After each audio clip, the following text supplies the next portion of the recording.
राजस्थान के थर के रेगिस्तानी वीराने में रेत के बुलंद टीलों के बीचों बीच लकड़ी से बने एक झोपड़ी में 70 साल का फकीर अकेला रहता था। उसकी जिंदगी तन्हाई और सादगी से भरी थी, जहां रेत के सिवा कोई साथी ना था। एक रात जब वो गहरी नींद में डूबा था, रात के गहरे सन्नाटे में दरवाजे पर जोरदार दस्तक हुई। फकीर की आंख खुल गई। उसने सोचा, इस गहरी रात में इस रेगिस्तान के बीच कौन हो सकता है? यहां तो बरसों से कोई नहीं आया। लेकिन दरवाजा फिर जोर जोर से बजा। वो अपने पुराने खटियानुमा बिस्तर से उठा और दरवाजा खोलते ही बाहर का मंजर देखकर दंग रह गया। वहां दो जवान खूबसूरत लड़कियां सीता और गीता खड़ी थी, जिनके चेहरों पर रेत के तूफान की थकान और परेशानी साफ झलक रही थी। फकीर ने उन्हें देखते ही अजीब सी कशिश महसूस की। उसकी निगाहें उनके हुस्न पर जम गई, जैसे कोई पुराना ख्वाब जाग उठा हो। उसने पूछा, तुम कौन हो और इस गहरी रात में इस वीराने में क्या कर रही हो? लड़कियों ने थकी हुई आवाज में जवाब दिया, हम रास्ता भटक गई है। हम काशी जा रही थी, लेकिन रेत के तूफान में रास्ता खो बैठी। हमें अपनी झोपड़ी में एक रात पनाह दे। सुबह होते ही हम रवाना हो जाएंगी। फकीर उनके हुस्न से मद्दोश बोला, अंदर आ जाओ। लड़कियां और लकड़ी के झोपड़ी में दाखिल हुई, जहां हवा के झोंकों से लकड़ियां हल्की सी सरसराहट कर रही थी। फकीर ने उन्हें झोपड़ी का एक कोना दिखाया और कहा, यहां आराम कर लो। दोनों लड़कियां वहां लेट गई और थकान की वजह से जल्द ही गहरी नींद सो गई। रात के आखिरी पहर सीता को लगा कि कोई उसके करीब खड़ा है। उसने आंखें हल्की सी खोली तो देखा कि फकीर उसे अजीब गहरी नजरों से घूर रहा है, जैसे उसकी आंखों में कोई राज छुपा हो। सीता एक झटके से उठ बैठी और बोली, तुम यहां क्या कर रहे हो? फकीर ने हकलाते हुए कहा, कुछ नहीं, रात ठंडी है, चादर देने आया था। सीता ने चादर ली और गीता के साथ शुक्रिया अदा किया। सुबह वो जाने की तैयारी कर रही थी कि फकीर ने, कहां जा रही हो? तुम जवान लड़कियां हो और काशी यहां से बहुत दूर है। आज की रात और रुक जाओ, मैं तुम्हारे जाने का कोई इंतजाम कर दूंगा। लड़कियों ने कहा, नहीं, हमें जाना है। तब फकीर उनके करीब आया, सीता का हाथ पकड़ते हुए बोला, बस एक रात और रुक जाओ। सीता ने गुस्से से हाथ छुड़ाया और बोली, क्या मतलब? फकीर ने फौरन पीछे हटते हुए कहा, मैं तुम्हारे जाने का बंदोबस्त करूंगा। वो अब भी उन्हें अजीब नजरों से देख रहा था, जैसे उसके दिल में कोई चाल चल रही हो। लड़कियां उसकी बातों में आ गई और एक रात और रुकने पर राजी हो गई।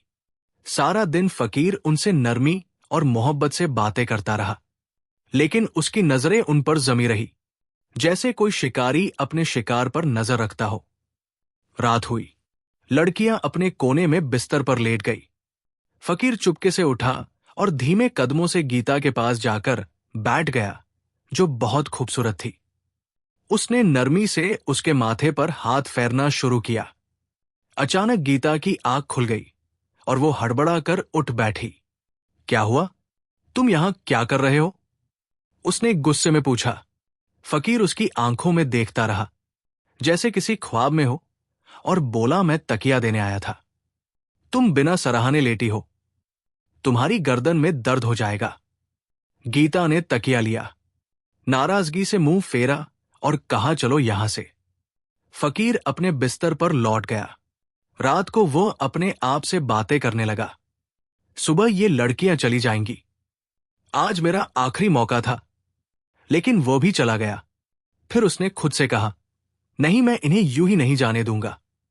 कोई ना कोई जतन लगाना होगा। इन्हीं सोचों में डूबा फकीर आखिरकार सो गया।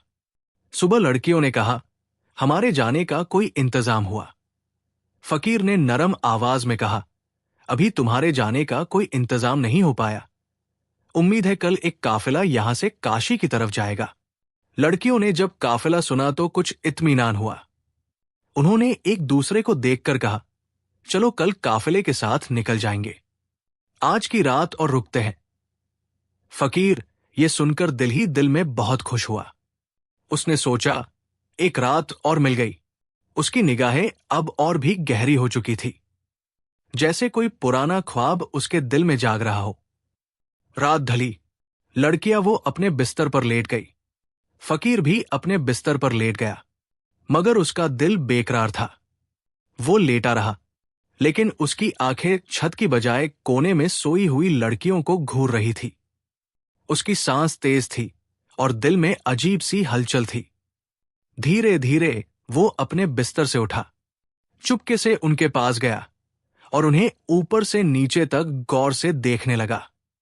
पहले वो सीता के पास बैठा और उसके बालों को नरमी से सहलाने लगा। अचानक सीता हल्की सी हिली।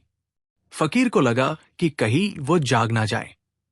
वो डर के मारे उठकर गीता के पास चला गया। अब उसने गीता का हाथ अपने हाथों में ले लिया और उसके चेहरे को देर तक देखता रहा। उसकी आंखों में अब सिर्फ तमन्ना नहीं, कोई पुरानी प्यास जाग उठी थी। अचानक गीता की आंख खुल गई और वो चीख पड़ी। फकीर ने झट से उसके मुंह पर हाथ रख दिया ताकि आवाज बाहर ना निकले। फिर वो हड़बड़ाता हुआ अपने बिस्तर पर लौट गया और ऐसे लेट गया जैसे कुछ हुआ ही ना हो। गीता सारी रात सोचती रही, ये फकीर मेरे पास क्यों आया? ये क्या करने की कोशिश कर रहा था? इसके इरादे ठीक नहीं लगते। वो डर के मारे कांपती रही और सोचते सोचते आखिरकार सो गई। सुबह हुई, सीता और गीता उठी और फकीर के पास आई। उन्होंने कहा, काफिला आ गया है, अब हमें इजाजत दो। फकीर कुछ देर उनकी आंखों में देखता रहा, फिर बोला, काफिला तो अभी तक नहीं आया। लड़कियां चौंक गई। मगर तुमने तो कहा था कि काफिला आ जाएगा। फकीर ने थकी हुई आवाज में कहा, हाँ आना था, शायद शाम तक आ जाए। लड़कियों ने आपस में देखा और कहा, ठीक है, हम शाम तक इंतजार कर लेते हैं। फकीर बस सर हिलाया और कुछ ना बोला। वो झोपड़ी के आंगन में बैठा था और दूर से लड़कियों को अजीब नजरों से देख रहा था। सीता ने गीता से कहा, इसकी निगाह मुझे ठीक नहीं लगती। गीता ने सर हिलाया, हाँ तुम ठीक कह रही हो, हमें जल्दी से यहां से निकल जाना चाहिए। हम जवान लड़कियां हैं और इसके दिल में ना जाने क्या चल रहा है। सीता बोली, हाँ, ये रात को मेरे पास आया था और मुझे छूने की कोशिश कर रहा था। गीता ने कहा, इसने मेरे साथ भी वही किया। आज हमें किसी भी हाल में रात नहीं रुकना चाहिए। शाम को काफिला आए या ना आए, हमें निकल जाना है। फकीर अभी दूर से उन्हें देख रहा था, जैसे कोई शिकारी अपने शिकार पर नजर रखता हो। शाम हुई और उससे पहले कि लड़कियां उसके पास आती, फकीर खुद उनके पास आ गया। उसने कहा, देखो, मुझे लगता है कि काफिला अब सुबह तक आएगा। उनके पास सामान बहुत होता है, इसलिए धीरे धीरे चलते हैं। आज की रात और रुको। लड़कियां अब झुंझला गई। सीता ने तेजी से कहा, हम अब और नहीं रह सकते, चाहे काफिला आए या ना आए, हम अभी यहां से निकल रही हैं। हमें मजीद मत रोको। फकीर और करीब आया और बोला, थोड़ी ही देर में रात हो जाएगी। तुम जवान लड़कियां हो, इस रेगिस्तान में रात को कहां जाओगी? यहां जानवर भी घूमते हैं। अगर कोई नुकसान पहुंचा तो उसके लहजे में फिक्र कम और चाल ज्यादा थी। लड़कियों को अब यकीन हो गया कि ये सब कोई नई चाल है, मगर उन्होंने एक दूसरे को देखकर कहा, हमारे पास और कोई चारा नहीं। एक रात की तो बात है, रह जाते हैं। उन्होंने सख्ती से फकीर से कहा, ठीक है, मगर ये आखिरी रात है। कल सुबह चाहे काफिला आए या ना आए, हम निकल जाएंगे। फकीर ने मुस्कुराते हुए कहा, ठीक है, लेकिन उसकी मुस्कान में कुछ और ही छुपा था। रात हुई। लड़कियां, जो अब फकीर की हर हरकत पर नजर रखे हुए थी, कोने में लेट गई, मगर उनकी आंखें खुली थी। वो डर और शक में डूबी हुई थी। आपस में धीमी आवाज में बात कर रही थी। सीता ने कहा, उम्मीद है आज की रात जल्दी गुजर जाए। गीता ने जवाब दिया, हाँ, बस आंखें बंद करके लेटे रहो जैसे हम सो गए हो। फकीर अपने बिस्तर पर लेटा था, मगर उसकी एक आंख खुली थी। वो बार बार लड़कियों की तरफ देख रहा था कि आया वो वाकई सो गई है। जब उसे लगा कि लड़कियां अब हिल नहीं रही हैं, उसने आंखें बंद की, लेकिन उसका दिल अभी भी करवटें ले रहा था। थोड़ी देर बाद जब उसे यकीन हो गया कि लड़कियां सो चुकी है, वो धीरे से उठा और उनकी तरफ चल पड़ा। वो काफी देर तक चुपचाप उनके पास खड़ा रहा। जैसे उनके हाव भाव पड़ रहा हो। फिर वो सीता के पैरों के पास बैठ गया और धीरे धीरे उसके पैर सहलाने लगा। तभी सीता की आंख हल्की सी खुल गई। फकीर को एहसास हुआ तो वो फौरन पीछे हट गया। अब वो गीता के पास गया और उसके माथे को सहलाने लगा। अचानक गीता की आंख खुल गई। उसने घबराकर करवट ली और मुंह नीचे कर लिया। वो कुछ ना बोली मगर उसकी हरकत ने बता दिया कि वो जाग चुकी थी। फकीर चुपचाप उठकर अपने बिस्तर पर लौट गया। उसकी धड़कनों में घबराहट थी मगर चेहरे पर कोई पशेमानी नहीं थी। सुबह हुई, सीता और गीता उठी और सीधा फकीर के पास गई। उन्होंने तेज लहजे में पूछा, हाँ, आया क्या तुम्हारा काफिला या अब कोई नया बहाना है? फकीर कुछ देर खामोश रहा, फिर बोला, काफिला तो नहीं आया। लड़कियों का गुस्सा अब झलक पड़ा। हमें तो पहले ही पता था कि कोई काफिला नहीं आने वाला। तुम हमें किसी और मकसद के लिए रोक रहे हो। हमें सब समझ आ चुका है। सीता ने गीता का हाथ पकड़ा और कहा, चलो यहां से चलते हैं। जैसे ही वो झोपड़ी से बाहर निकलने लगी, फकीर अचानक उनके सामने आकर खड़ा हो गया और रास्ता रोकते हुए बोला, तुम यहां से नहीं जा सकती। लड़कियों ने कहा, रास्ते से हट जाओ वरना हम जोर से चीखेंगे। फकीर ने धीरे से कहा, तुम्हारी आवाज यहां सुनने वाला कोई नहीं है। तुम क्या चाहते हो? हमें क्यों रोक रहे हो? तुम हमारे बाप की उम्र के हो। कोई तो शर्म करो, कोई तो लिहाज करो। सीता ने कहा। फकीर ने गंभीर आवाज में कहा, जैसा तुम्हें दिखता है वैसा नहीं है। तुम जिस शख्स की तलाश में काशी जा रही हो, क्या पता वो यही कहीं हो। लड़कियों ने गुस्से से कहा, तुम्हें यह कैसे मालूम कि हम काशी में किसी को ढूंढने जा रही हैं? फकीर बोला, ये बात मैं अभी नहीं बता सकता, मगर अगर तुम आज की रात यही रुको तो ये तुम्हारे हक में बेहतर होगा। लड़कियां चौंक गई। वो सोचने लगी, इस बूढ़े आदमी को क्या हो गया है? क्यों बार बार हमें रोक रहा है? फकीर ने कहा, मैंने कहा ना, बस एक रात और रुको। कल सुबह तुम्हारे सारे सवालों का जवाब मिल जाएगा और शायद तुम्हें काशी जाने की जरूरत भी ना पड़े। लड़कियां वहां अब उलझन में थी। वो आपस में हैरत से एक दूसरे को देखने लगी। ये कैसे जानता है कि हम किसे ढूंढ रही हैं? क्या हमारा कोई मसला है? उनके जहन में सवालों का तूफान था, लेकिन अब उन्हें फकीर पर बिल्कुल एतबार नहीं रहा। उन्होंने फकीर को धक्का दिया और झोपड़ी से बाहर निकल गई। फकीर उनके पीछे भागा और आवाज दी, रुको, सब कुछ बर्बाद हो जाएगा। अचानक फकीर हाफता हुआ उनके करीब आ गया। उसकी सांसें तेज थी, लेकिन लहजा वही राज से भरा था। मैं आखिरी बार कह रहा हूं, आज रात मेरे साथ इस झोपड़ी में रुको तो शायद तुम्हें काशी जाने की जरूरत ना पड़े।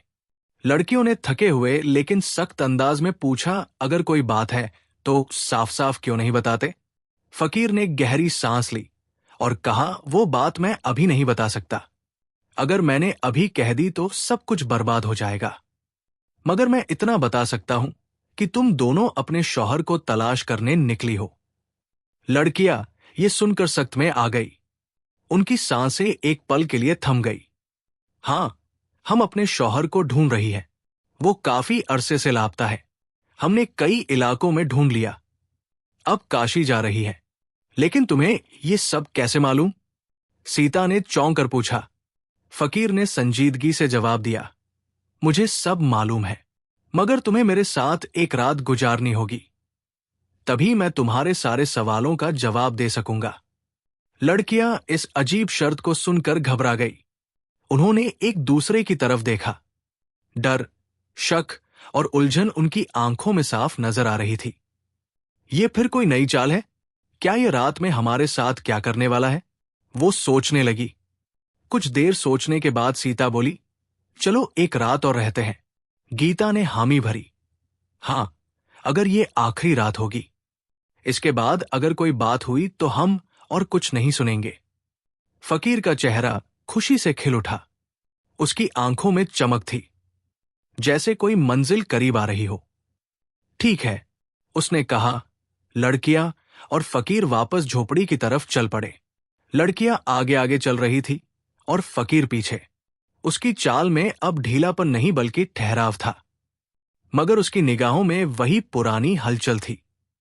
वो सोच रहा था, आज की रात कितनी मुश्किल से आई है, इस रात को मैं यूं ही नहीं जाने दूंगा। रात हो गई। लड़कियां, जो अब बहुत चौकस हो चुकी थी, अपने बिस्तर पर लेट गई, लेकिन उनकी आंखें खुली थी। वो जाग रही थी, आपस में धीमी आवाज में बात कर रही थी और हर आहट पर चौकन्ना थी। सीता ने कहा, उम्मीद है आज की रात जल्दी गुजर जाए। गीता ने जवाब दिया, हां, बस आंखें बंद करके लेटे रहो, लेकिन जागते रहो।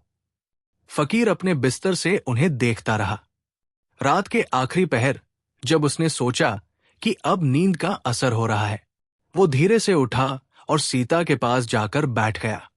उसे प्यार भरी नजरों से देखता रहा, फिर उसका हाथ अपने सीने से लगा लिया।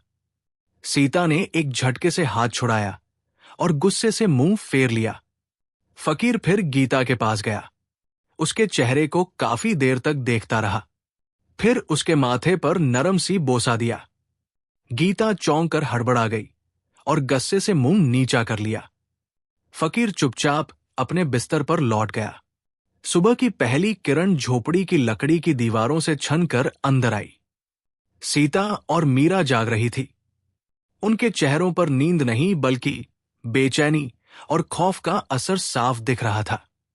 इस बार उन्होंने बिना कुछ कहे बिना फकीर से पूछे वहां से निकलने का फैसला किया। जैसे ही वो झोपड़ी से बाहर निकलने लगी, उनकी नजर एक कोने में बैठे शख्स पर पड़ी। वहां एक नौजवान विक्रम बैठा था, खूबसूरत रोशन चेहरा। तुम कौन हो? नौजवान ने जब धीरे से अपना चेहरा उनकी तरफ मोड़ा, दोनों लड़कियां हका बका रह गई, जैसे उनके पांव तले जमीन निकल गई हो। वो जोर जोर से चिल्लाने लगी, ये तो हमारा शौहर विक्रम है। वो भागकर उससे लिपट गई, आंसुओं से उनकी आंखें भर गई। ये पल उनके लिए किसी जादू से कम ना था। तुम यहां कैसे आ गए? क्या हम कोई ख्वाब देख रहे हैं? सीता ने कांपते हुए पूछा। विक्रम ने उन्हें अपने गले से लगाए रखा और धीमे से कहा, नहीं, ये ख्वाब नहीं, ये हकीकत है। मैं वापस आ गया हूं। लड़कियों की खुशी की कोई इंतहा ना रही। बरसों से जिसकी तलाश में थी, वो आज उनके सामने था। तुम कहां थे? गीता ने पूछा। और तुम इस फकीर की झोपड़ी में कैसे पहुंचे? वो आदमी तो हमें बिल्कुल ठीक नहीं लगा। क्या तुम उसे जानते हो? विक्रम ने उनकी आंखों में देखा। अब उसकी आंखों में राज नहीं बल्कि राहत थी। उसने कहा, पहले फकीर को बुलाकर लाओ। देखो वो कहाँ है। लड़कियां झोपड़ी के हर कोने में ढूंढने लगी, मगर फकीर कहीं ना था। वो वापस आई और बोली, वो तो कहीं नहीं है, लगता है जैसे गायब हो गया हो। विक्रम ने गहरी सांस ली और कहा, फकीर कहाँ गया? ये तो अब तुम्हें खुद ही समझ आ जाएगा। लेकिन उससे पहले क्या तुम नहीं जानना चाहती कि मैं इतने साल कहां था? लड़कियां एक साथ बोल पड़ी, हां बताओ, तुम कहां थे? अब कहानी का सबसे बड़ा राज सामने आने वाला था। विक्रम ने कहना शुरू किया, एक दिन मैं घर से बाहर बाजार की तरफ निकला था। रास्ते में मुझे एक बूढ़ा आदमी और एक बहुत हसीन लड़की मिली। बूढ़ा फकीर जैसा लग रहा था और लड़की बहुत जवान और दिलकश थी। मैंने उनसे मजाक किया। लड़की से कहा, तुमने इस बूढ़े से शादी क्यों की? तुम तो किसी जवान के साथ होनी चाहिए। मगर वो लड़की शायद कोई जादूगरनी थी। उसके पास कोई तिलिस्माती इल्म था। उसने मेरी तरफ देखा, कुछ पढ़ा और मुझ पर जादू की फूंक मारी। एक पल में मैं उसी बूढ़े फकीर जैसा हो गया। मेरी शक्ल उसकी हो गई। फिर उसने कहा, ये तेरी सजा है, अब तू सारी उम्र इसी हाल में रहेगा। सीता और गीता पत्थर आई हुई आंखों से सुन रही थी। उनकी सांसें थम चुकी थी। विक्रम ने आगे कहा, उसने एक उम्मीद भी दी। कहा कि अगर तेरी अपनी जिन से तू मोहब्बत करता है, वो तेरी तलाश में इस वीराने तक पहुंचे और तेरे साथ वक्त गुजारे बिना तेरी असलियत जाने, तब तू अपनी असल शक्ल में लौट सकेगा। और हां, एक शर्त यह भी थी कि तू खुद अपनी पहचान नहीं बता सकता। विक्रम ने सर झुकाकर कहा, हाँ, मैं ही था वो फकीर। लड़कियां जैसे जड़ से उखड़ गई। उनकी आंखों में आंसू भर आए, मगर अब उन आंसुओं में अफसोस और शर्मिंदगी की थी। वो भागकर उसके गले से लिपट गई। हमें माफ कर दो, हम तुम्हें पहचान ही ना सके। विक्रम ने उनके सर पर हाथ फेरते हुए कहा, इसमें तुम्हारा कोई कसूर नहीं। तुम जानती नहीं थी कि मैं तुम्हारा शौहर हूं। तुम्हारा दिल सच्चा था, नियत पाक थी, और इसी सच्चाई ने मेरी सजा को तोड़ दिया। अब तीनों ने एक नई जिंदगी शुरू की। इस बार उनके दरमियान कोई राज्य नहीं था, कोई फासला नहीं था। अब सिर्फ भरोसा था, वफा थी, और एक ऐसा रिश्ता जो सजा से गुजरकर और भी मजबूत बन चुका था।